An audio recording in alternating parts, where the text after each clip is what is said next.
ఏపీలో ఎప్పటికిప్పుడు ఎన్నికలు జరిగితే సీఎంగా ఎవరు గెలుస్తారు? Chandrababu CM, Jagan CM? ఖచ్చితంగా కామెంట్ చేయండి. విశాఖ గూగుల్ డేటా సెంటర్పై మాజీ సీఎం జగన్ సంచలన విషయాలను వెల్లడించారు. ఆ డేటా ప్రాజెక్టుకు తమ హయాంలో బీజం పడిందని చెప్పుకొచ్చారు. అదానీ పాత్రను వివరించారు. రాష్ట్ర ప్రభుత్వంతో జరిగిన ఒప్పందాలను బయటపెట్టారు. ఈ ప్రాజెక్టులో అదానీ, కేంద్ర, సింగపూర్ ప్రభుత్వంతో పాటుగా నాటి వైసీపీ ప్రభుత్వం కీలకంగా వివరించారు. అదానీ భారీ పెట్టుబడి పెట్టగా సాంకేతిక అంశాల బాధ్యత గూగుల్ తీసుకుందని చెప్పుకొచ్చారు.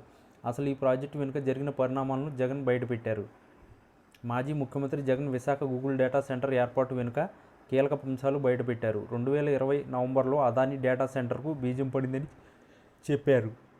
2023 మే 3న విశాఖలో ఫౌండేషన్ స్టోన్ వేశామని వివరించారు. సముద్ర భూగర్భం నుంచి కేబుల్ ల్యాండింగ్ను సింగపూర్ నుంచి తెచ్చేందుకు అప్పుడు అంకురార్పణ చేశామని వెల్లడించారు. ఈ డేటా సెంటర్ కోసం అదానీ, కేంద్రం, వైసీపీ ప్రభుత్వం, సింగపూర్ ప్రభుత్వం చేసిన కృషి కొనసాగింపు ఇప్పుడు వచ్చిన డేటా సెంటర్ వచ్చిందని జగన్ చెప్పుకొచ్చారు. వైసీపీ ప్రభుత్వం నాడు వేసిన అడుగులే నేడు వచ్చిన డేటా సెంటర్ ఏర్పాటుగా పేర్కొన్నారు. అదానీ పెట్టే 1000 మెగావాట్ల పవర్ ప్రాజెక్టు కొనసాగింపే ఇప్పుడు గూగుల్ కొనసాగుతుందని వివరించారు. అదానీ, గూగుల్ మధ్య వ్యాపార సంబంధాలు అక్టోబర్ 22 నోయిడాలో 4.64 లక్షల చదరపు అడుగుల కోసం గూగుల్ తీసుకునే విధంగా ఒప్పందం జరిగిందన్నారు. ఆ తర్వాత అదానీ, గూగుల్ మధ్య వ్యాపార ఒప్పందాలు కొనసాగాయని వివరించారు. సింగపూర్ నుంచి విశాఖకు సీ కేబుల్ తెచ్చే విధంగా సింగపూర్కు ఏపీ ప్రభుత్వం రాసిన లేఖ విడుదల 2021 మార్చి 9న వెళ్ళిందని చెప్పారు.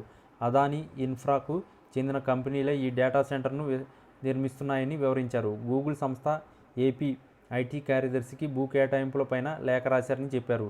87,000 కోట్ల అదానీ పెట్టుబడి పెడుతున్నారని, డేటా సెంటర్కు కావలసిన టెక్నాలజీ, హార్డ్వేర్ గూగుల్ ఇస్తుందని జగన్ వివరించారు. అదానికి క్రెడిట్ ఇవ్వడానికి చంద్రబాబుకు భయం ఎందుకని జగన్ ప్రశ్నించారు. ఈ డేటా సెంటర్ కోసం విశాఖ, సింగపూర్ 3,900 కిలోమీటర్ల సముద్రంలో కేబుల్ వేయాల్సి ఉంటుందని జగన్ వెల్లడించారు.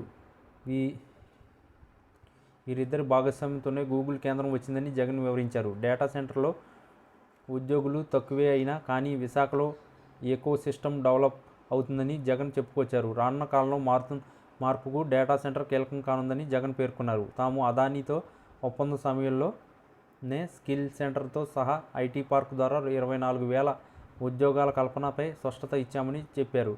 ఎక్కడా అదానీ పేరు ప్రస్తావన లేకుండా చంద్రబాబు తాను ఈ డేటా కేంద్రం తెచ్చినట్లుగా ప్రచారం చేసుకుంటున్నారని జగన్ వివరించారు.